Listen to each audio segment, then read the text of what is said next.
status report comes when crew members awaken in the morning, if I remember right from the flight plan. That's right in the front of your flight plan. I didn't have any crew status reports in my shift, and the doctor did not indicate that they had any problems. So that was basically the status we had when we left. Paul Racer.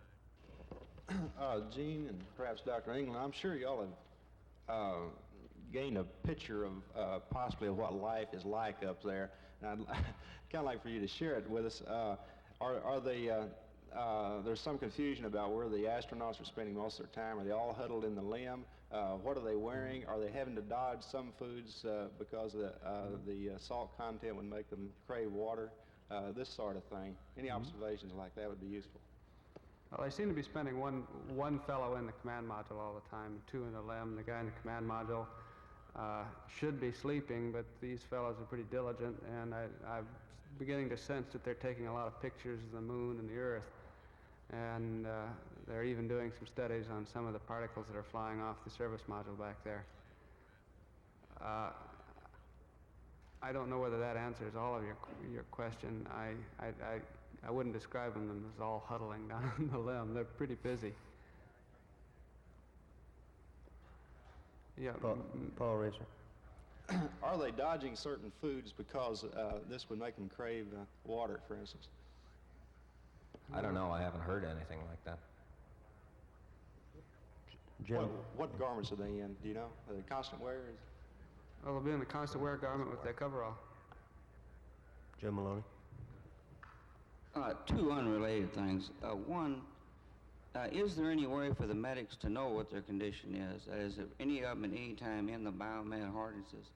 And the second thing is, has anyone come up with a way of finding out what the cause of this explosion or accident is? To answer your first question, yes. We're looking at biomed data tonight on, I'm really not sure. I think it's Fred Hayes.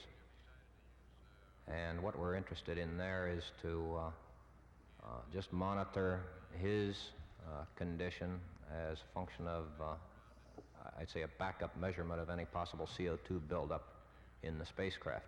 Now, we don't expect that, but we are monitoring it. The problem we've got there is that since we are operating in a low bit rate mode with the spacecraft on the Omnis, we do lose some signal margin there.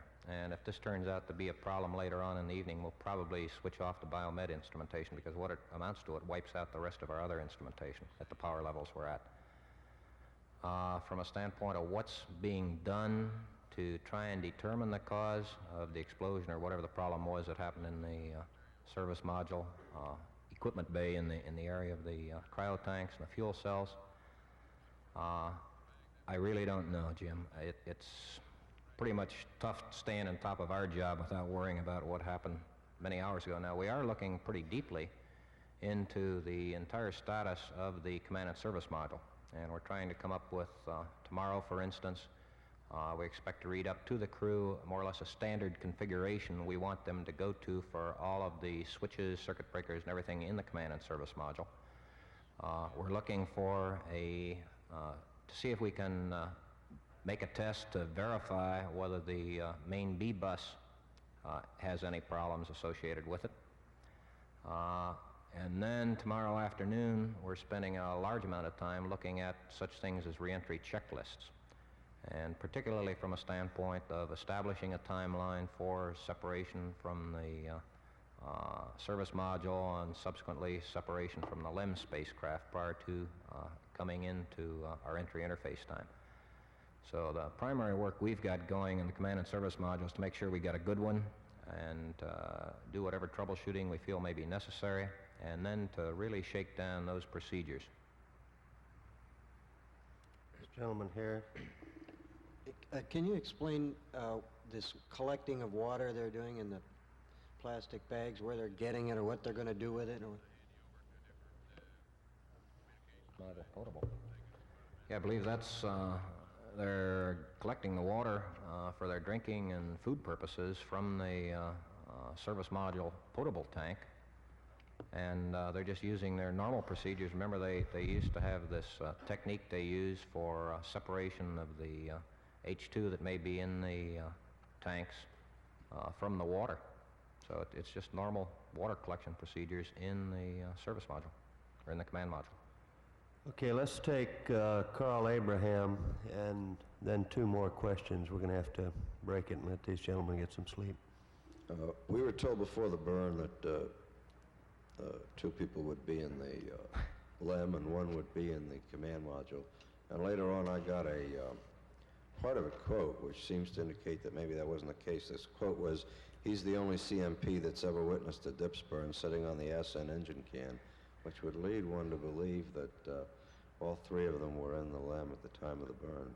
Yeah, this is a interesting item. Yeah, all 3 crew members were in the LEM at the time of the burn, and we had computed our dips gimbal trim position for the man in the command and service module spacecraft, which caused a center of gravity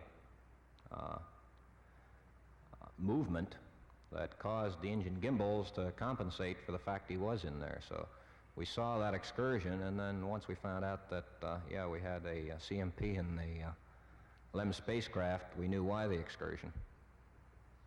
Okay, let's take Art Schneider. Oh, yeah, followed up with 1, Carl. Would you care to speculate why all 3 of them got together in the LEM at that time? I think the 3rd man wanted to see what was going on. Art Schneider and then John Harris, and we'll close it. In the discussion of food about mealtime, was there some fear of contamination of some of the food in the command module? Not to my knowledge. I didn't hear any. Tony, did you? Or Bill or Dick? They were trying to find something that would use less water, I believe. Is that right? That's all. Now, at the time they were going into mealtime, we, as you were aware, were having some problems in establishing our passive thermal control, and that became an end in itself for about a half-hour period there. And generally during that periods of time, we hand over either to the assistant, generally to the assistant flight director, to be following the normal course of the mission. Okay, let's close it with John Harris. What single factor, if any, is giving you the most concern at this time? Gee, it's probably one that, I'd say the one thing, if anything, is bothering me is a large amount of checklist changes we're making. That's why we're always trying to stay several days ahead of them and verify them in the simulators, because once you've got tried and true procedures, you like to stay with them. And I think we've gone through the major portion of the checklist changes now, so I think we're pretty much over the hump from that standpoint. It's always nice to be operating in a mode where where you're actually using procedures you've used before, and that's a good way to be. Checklist. By checklist, you mean re-entry checklist? Does that mean the re-entry is giving you concern? No. I'm saying all the checklist changes we had made up to date. From a standpoint of discomfort, that was about the major item, because I think we felt we had a good handle on how to manage the systems now and how to go about making this burn. We had made long dock dips burns, for instance, back in the Apollo 9 mission. So we were pretty confident of those procedures.